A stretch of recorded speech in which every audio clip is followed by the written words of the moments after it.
আল্লাহ তাবারাক ওয়া তাআলা বলছেন দ্বিতীয় নম্বর পুরস্কারটি শুনে নাও, দ্বিতীয় নম্বর পুরস্কারটি তুমি পাবে, শুনে নাও। এই যে পুরস্কার এসআইআর শুরু হয়েছে ভাই আমার, বন্ধু আমার, আগামী 28 তারিখ চূড়ান্ত প্রকাশ তালিকা খসড়া প্রকাশ পাবে। সবাই আমরা একটা আতঙ্কের মধ্যে আছি, না জানি আমাদের কি হবে। নাম বুঝি কেটে গেল, নাম বুঝি আমাদের বাদ পড়ে গেল, নাম বাদ গেলে কোথায় যাব? ডিটেনশন ক্যাম্পে। নাম বাদ গেলে কোথায় আমরা জীবন কাটাবো? প্রশস্ত বিচরণ করার আমাদের ক্ষমতা থাকবে না, প্রশস্ত চলার কোনো রকমের কোনো পথ থাকবে না। সদা সর্বদা আমাদেরকে ভয়ভীতি সন্ত্রস্ত হয়েই থাকতে হবে। পৃথিবীর কোনো অফিসে আমাদের ভোটার কার্ড গ্রহণযোগ্যতা পাবে না, আধার কার্ড গ্রহণযোগ্যতা পাবে না, মাধ্যমিকের এই অ্যাডমিট রেশন কার্ড, বংশ তালিকা, আপনার দলিল পর্চা সমস্ত কিছু ইনভ্যালিড হয়ে যাবে। এই যে একটা ভয়, এই যে একটা আতঙ্ক মানুষের মধ্যে বিরাজ করছে, আল্লাহ তাবারাক ওয়া তাআলা এই আয়াতের মধ্যে বলছেন আমার নামটা যেন কাটা না যায়। এই জন্য মেম্বারকে চায়ের দোকানে চা খাওয়ার প্রয়োজন হবে না, পঞ্চায়েতের প্রধানের পেছন তোমাকে ঘুরতে হবে না, এমএলএর জন্য ভোটের জন্য তোমাকে খাটতে হবে না, বিডিওর দরবারে গিয়ে তোমাকে নরম হতে হবে না। পৃথিবীর ভিতরে আল্লাহর ঘরে যদি তুমি ঢুকে যাও আর যদি তুমি তার ইবাদত করো, আমার আল্লাহ তোমার সঙ্গে ওয়াদাবদ্ধ। আল্লাযী আত'আমাহুম মিন জু'। দুই নম্বরটা হচ্ছে ওয়া আমানাহুম মিন খাউফ। আল্লাযী আত'আমাহুম মিন জু' ওয়া আমানাহুম মিন খাউফ। এই ভয়ের সময়, এই খৌফের সময়, টেনশনের সময়, চিন্তার সময় আমি আল্লাহ তোমাকে আমানের চাদর দিয়ে নিরাপত্তা দেব। দুটি উপহার আমরা পেলাম। প্রথম নাম্বার, অভাব হলে দরখাস্ত করব আল্লাহর কাছে, আর দ্বিতীয়টি ভয়ের সময় আল্লাহর কাছে দরখাস্ত করব। আল্লাহ বলছে অভাবের সময় তোর বাড়ি আমি ডালি পৌঁছাবো রুজির। কিভাবে?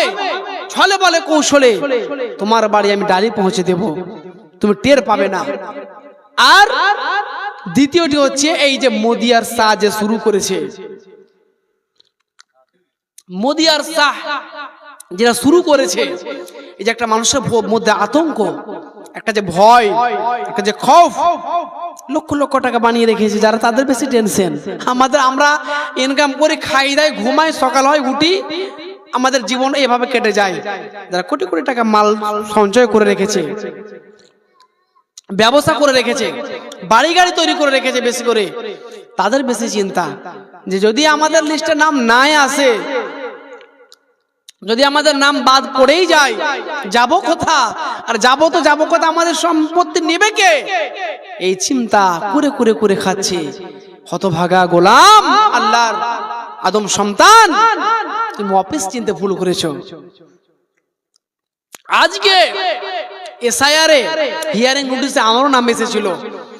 এত মানুষের প্রেশান, এত মানুষের লাইন, সেই কাগজ নিয়ে সবাই লাইনে। আমার মাথাতে একটা ব্রেনে একটা কথা জাগলো যে আজকে পৃথিবীতে 60 বছর বাঁচবো, 70 বছর বাঁচবো, 10 বছর, কোনো গ্যারান্টি নেই। এই অল্প দিনের জন্য বেঁচে থাকার জন্য এই কাগজ নিয়ে লাইনে দাঁড়িয়েছি। কঠিন কিয়ামতের দিন অনন্তকাল জীবন, লা ইয়ামুতু ফিহা ওয়ালা ইয়াহইয়া, সেখানে মরবো না বাঁচবো না। এই আয়াতটা তাফসীর করেছে মুফাসসিররা, মরবো না মানে অসংখ্য ব্যথা বেদনা আঘাত শাস্তি পাওয়ার পরও আপনি আর সেদিন মরবেন না, আর বাঁচবেন না মানে জাহান্নামের শাস্তি থেকে বাঁচবেন না, রক্ষা পাবেন না। তো সেই দিন আমরা আমাদের জীবনটা কিভাবে অতিবাহিত করব?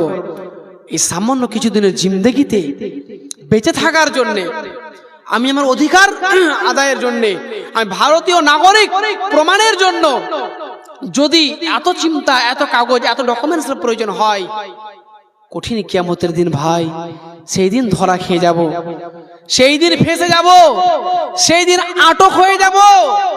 সেই দিনকে পরিত্রাণ দেবে আপনাকে, সেই দিনকে নাজাত দেবে। পৃথিবীতে বেঁচে থেকে সময়ের মূল্য দিয়ে, সময়কে কাজে লাগিয়ে আপনি ভালো কাজ করুন, মানুষকে ভালো কথা বলুন, ভালো কাজের প্রতি উৎসাহ করুন। কামাই করব, খাবো, দান করব আল্লাহর রাস্তায়, এইভাবে আমার জীবনটা কেটে যাবে। এই চিন্তা, এই মনোভাব রাখুন, ইনশাআল্লাহ আপনি জান্নাতে যাবেন। আর যত কামাই করবেন, ইনকাম করবেন, দুনিয়াকে সময় দেবেন, দুনিয়াকে প্রাধান্য দেবেন, তত পরকালকে আপনি হারাবেন। আপনি এমন সঞ্চয় করুন, এমন মাল ইনকাম করুন যে মাল আপনাকে পরকাল থেকে বিমুখ না করে দেয়। যেটা আল্লাহ তাবারাক ওয়া তাআলা বলছে, ইয়া আইয়ুহাল্লাযীনা আমানু লা তুলহিকুম আমওয়ালুকুম ওয়ালা আওলাদুকুম আন যিকরিল্লাহ। পৃথিবীতে তুমি হে আদম সন্তান মাল ধন পেয়ে, সন্তান আওলাদ পেয়ে তুমি আল্লাহ থেকে বিমুখ হয়ে যাও না, আল্লাহর জিকির আজগার থেকে তুমি বিমুখ হয়ে যাও না। মাল ধন সম্পদ পাওয়ার পরেও তুমি আল্লাহকে স্মরণ করো। পৃথিবীতে যে মাল ধন সম্পদ আমরা পেয়েছি, এটা একটা পরীক্ষা। আল্লাহ তাবারাক ওয়া তাআলা পরীক্ষা করছে, আপনাকে ধনী বানিয়েছে, আমাকে গরিব বানিয়েছে, এটা একটা পরীক্ষা। কিন্তু একটা কথা মাথায় রাখবেন, কোটি টাকার মালিক হয়ে গেছে, তারপরেও কিন্তু ঘুম নাই, বিছানায়। আর একটা গরিব গাছের তলে বসলেও আরামে ঘুম পাড়ে, তার কোনো চিন্তা নেই। তাই কবি বলেন, কোটি টাকার মালিক দেখো অভাব হয় না দূর, গরিব ঘুমায় আরাম করে মনটা বাহাদুর।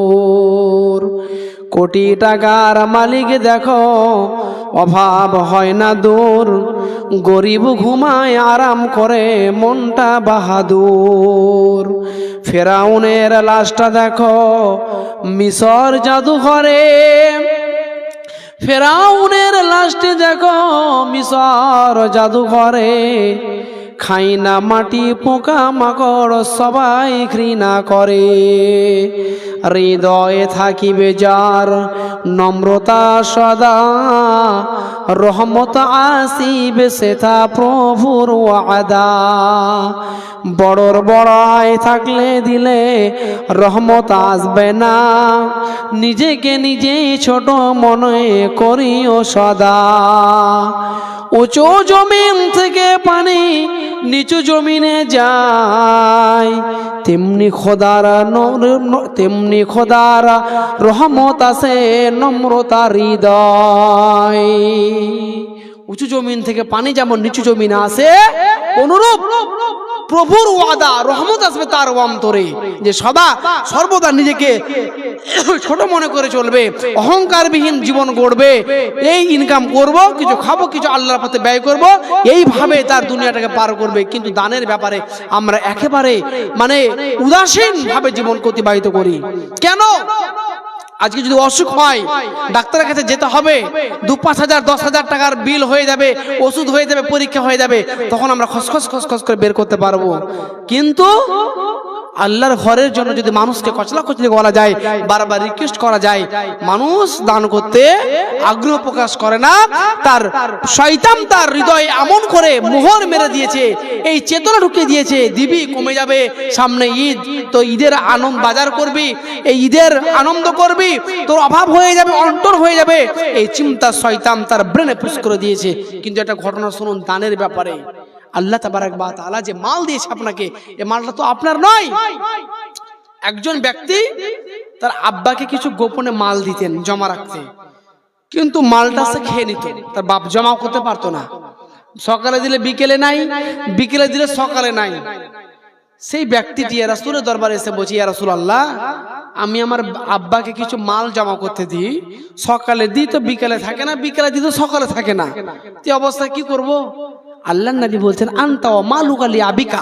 হে যুবক, আনতা ওয়া মালুকা লি আবিকা, মাল তো দূরের কথা, তুমি মালটাই তোমার বাপের, তুমি মালটাই তোমার বাপের। অনুরূপ আমরা যে মাল সঞ্চয় করছি, এই ধন, এই সম্পদকে আল্লাহ তাবারাক ওয়া তাআলা কিনে নিয়েছে, যেটা আমরা জানি না। কিসের বিনিময়ে? জান্নাতের বিনিময়ে। তাহলে শুনুন, আল্লাহর নবীর জামাই, ইসলাম জাহানের তৃতীয় খলিফা হযরত ওসমান গনি রাদিয়াল্লাহু তাআলা আনহু মাজমাইন, মদিনার রানিং খলিফা, মদিনার রানিং খলিফা, মদিনা পরিচালনা করছেন। আর মদিনার হাটে গম বিক্রি করতে গেছেন, প্রধানমন্ত্রী মানুষ গম বিক্রি করতে গেছে। এখন যদি ভারতের প্রধানমন্ত্রী ইয়াক মারদুদ শয়তান আজকে আবার গেছে দেখছি ইসরায়েল, আর এক শয়তানের কাছে বুদ্ধি আনতে। আল্লাহ যেন তাকে হেদায়েত দান করে, আর না হলে তাকে যেন গজব দিয়ে ধ্বংস করে দেয়। এবার ইসরায়েলে গেছে, তো এমন হাসি, তার হাসির আওয়াজ শুনে মনে হচ্ছে বাঁদর বাঁদর মনে হচ্ছে। তো এই শয়তান আজকে আবার ইসরায়েল গেছে 2 দিনের সফরে, খুব বুদ্ধি পরামর্শ নিয়ে আসবে, আল্লাহ তাকে হেদায়েত দান করুক। তো এই মোদি যদি আজকে আপনার ধুলিয়ান গরু হাটে, তার মা গরু মা যারা তারা পূজা করে, কোন একটা গরু বিক্রি করতে আসে, তো যারা ব্যাপারীর দল আছে, পাইকারের দল আছে, তার গরুটা ক্রয় করার জন্য একদম লাফালাফি করবে যে প্রধানমন্ত্রীর গরু যদি কিনতে পারি তো অনেক ভাইরাল হবে, মানুষ দেখতে আসবে যে দিল্লি থেকে মোদি গরু বিক্রি করতে এসেছিল ধুলিয়ান হাটে, গরুটা আমরা ক্রয় করেছি। অনুরূপ মদিনার প্রেসিডেন্ট রানিং খলিফা গম বিক্রি করছে পাইকারের লাইনে বসে।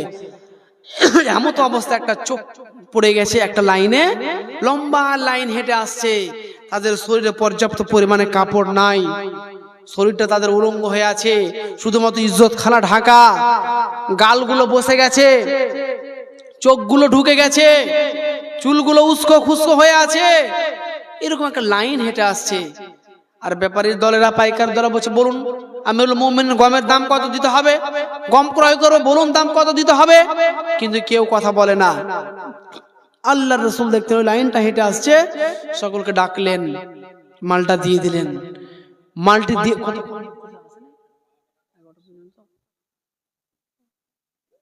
তো হযরত ওসমান রাদিয়াল্লাহু তাআলা আনহু দেখছেন যে আসছে, এইভাবে দেখছেন, সমস্ত মাল তাদেরকে বন্টন করলেন। এবারে অন্য ব্যাপারীর দলেরা বলছেন, আমিরুল মুমিনিন খলিফাতুল মুসলিমিন, আপনি হলেন মদিনার রানিং খলিফা, আপনি হলেন মদিনার প্রেসিডেন্ট, মদিনার রানিং খলিফা, এবং আপনি হলেন রসুলের জামাই। আল্লাহর নবী হযরত ওসমান গনির সঙ্গে 2 জন মেয়ের বিবাহ দিয়েছিলেন।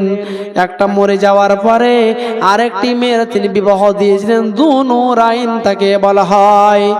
আল্লাহর রাসূলের জামাত আপনি হযরত ওসমান গনি, আপনার দ্বারা এই জঘন্য কাজটা কি করে সম্ভব হলো? এই জঘন্য নোংরা কাজটি আপনি কেমন করে করতে পারলেন? বলে, কি জঘন্য কাজ?